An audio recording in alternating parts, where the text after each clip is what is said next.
Alléluia, que la grâce de Dieu soit avec vous. Shalom, shalom, shalom, shalom, shalom, bien-aimé, shalom. Que la grâce de Dieu soit encore débordante dans ta vie et que l'Éternel répande sur ta vie sa grâce. Ce matin, encore, nous allons partager ce moment, partager ce message, alléluia, de la prière exaucée. Pour avoir une prière exaucée, pour avoir une prière exaucée. La Bible déclare une chose que la prière est un parfum de bonne odeur.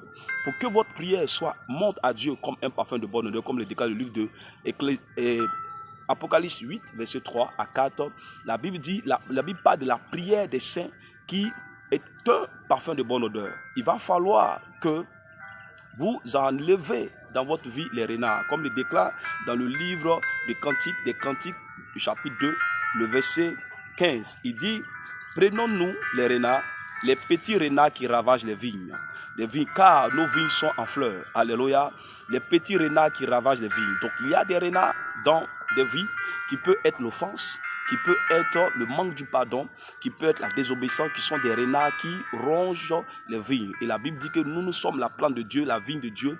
Alléluia. Donc pour que nos prières soient entendues du ciel, il faut dès l'instant enlever les renards qui rongent les vignes, qui empêchent la prospérité. N'est-ce pas? Donc parmi tant, il y a une arme que le diable utilise, c'est-à-dire l'offense, l'amertume dans le cœur qui empêche les ossements. C'est pourquoi la Bible déclare dans le livre d'Hébreux, le chapitre 12, le verset 15, la Bible déclare une parole certaine. Alléluia.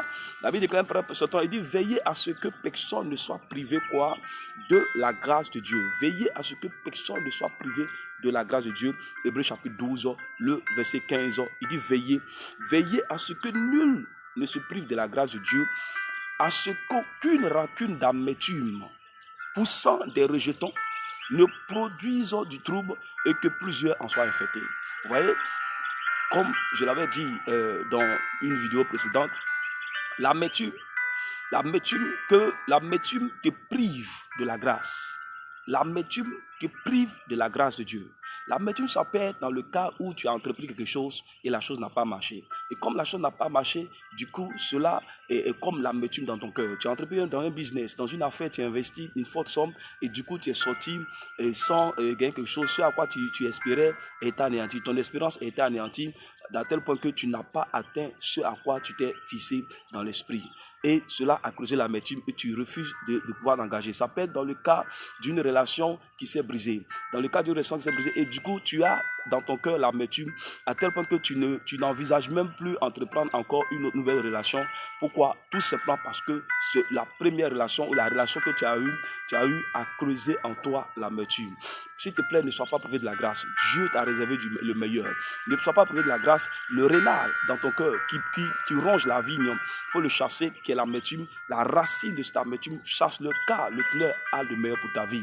Je vous parlais de l'histoire de cet homme de Dieu qui, après une séance de baptême, qu'est-ce qui s'est passé? L'enfant s'est noyé.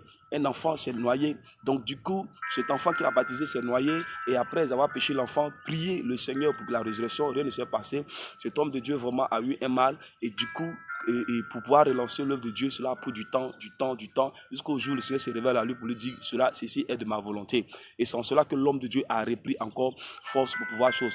Imaginez s'il était plongé dans l'amertume, aujourd'hui cet homme de Dieu n'allait pas faire des exploits dans le ministère. Aujourd'hui, il a des branches ministérielles dans tout le monde entier. Dans le monde entier, c'est la grâce de Dieu. Amen. Et donc, la grâce de Dieu, il ne s'est pas privé de la grâce de Dieu. Aujourd'hui, cela n'a pas infecté certaines vies. Mais s'il avait abandonné, cela pouvait infecter des vies. Cela pouvait empêcher certaines personnes d'obtenir le salut. Vous voyez, Dieu vous a confié des tâches. Dieu vous a confié des tâches. Travaillez à votre salut. Travaillez à l'accomplir. Car que par vous, personne ne soit privé de la grâce de Dieu. Et que vous-même, vous ne soyez pas privé de la grâce de Dieu. Chassez toute forme de renards qui rongent des vignes dans votre vie, afin que vous soyez exaucés. La prière que nous élevons à Dieu est un parfum de bonne odeur. Quelqu'un qui est frappé par l'amertume, n'est-ce pas, par l'amertume, ne peut pas avoir de l'espérance en Dieu, comme le déclare Lamentation 3, le verset, alléluia, le verset 19. Amen. Et verset 19, il dit quand je pense à ma détresse, à la misère, alléluia, il dit quand je pense à ma misère et à la détresse, le verset 18, la Bible dit ma force est perdue. Donc quelqu'un qui a dans son cœur l'amertume, des renards dans son cœur, il ne peut pas avoir la force. Il dit j'ai plus d'espérance en l'éternel. Vous voyez? Donc un frère, une soeur qui a été offensée peut-être dans l'église, dans une communauté quelconque, bien soit dans une affaire quelconque, et qui ne veut pas bannir cela, qui ne veut pas bannir et chasser ce renard qui ronge la vie dans sa vie, automatiquement, il ne peut pas dès l'instant avoir l'espérance en l'éternel. Pour que ta prière soit comme un parfum de bonne odeur devant la face de l'éternel, il va falloir que tu fasses repasser dans ton cœur ce qui te donnera de l'espérance. Alléluia. Fasse repasser dans ton cœur ce qui te, comme le dit le verset 21 de Lamentation de Jérémie 3. Il dit, voici ce que je veux repasser dans mon cœur, ce qui me donnera de l'espérance. Parce que si ton espérance est anéantie, ce à quoi tu crois est anéanti, et que d'où tu ne crois plus, tu ne peux pas avoir la foi et la force pour pouvoir remonter. Ma prière pour toi à cette heure, que le Seigneur l'Éternel te fortifie davantage, que le Seigneur l'Éternel te donne encore de l'engouement par la puissance de l'Esprit. Ne sois pas privé de la grâce. Le Seigneur a des projets d'avenir et non de malheur, des projets de paix, de l'espérance et d'avenir et non de malheur. Et c'est pourquoi, quelles que soient les ronces, quels que soient les renards qui rongent les vignes autour de toi, travaille encore à monter, travaille encore pour ton salut, pour la gloire du Seigneur. Je prie pour une personne que le Ténèbre te localise et te fortifie davantage, car il y a encore des grands projets à réaliser. Il y a encore des grands projets à réaliser. Les échecs passés ne doivent pas t'arrêter. Les troubles passés ne doivent pas t'arrêter. L'offense d'un frère, une situation d'amertume ne doit pas t'arrêter, d'une soeur ne doit pas t'arrêter. Continue toujours de travailler, continue d'investir. Ne perds pas dès l'instant la grâce que le Dieu a réservée pour ta vie. Que la bonté de Dieu soit sur ta vie, que la force de l'Esprit de Dieu repose sur ta vie, dans le nom puissant de Jésus de Nazareth. Souviens-toi des choses, des événements, des choses que l'Éternel a fait pour ta vie, des choses glorieuses, et tu verras encore la gloire de l'Éternel s'éclater. Ne te prive pas de la grâce, car le Seigneur l'Éternel te réserve de bonnes choses. Shabbat chez toi à la maison, Dieu te bénisse.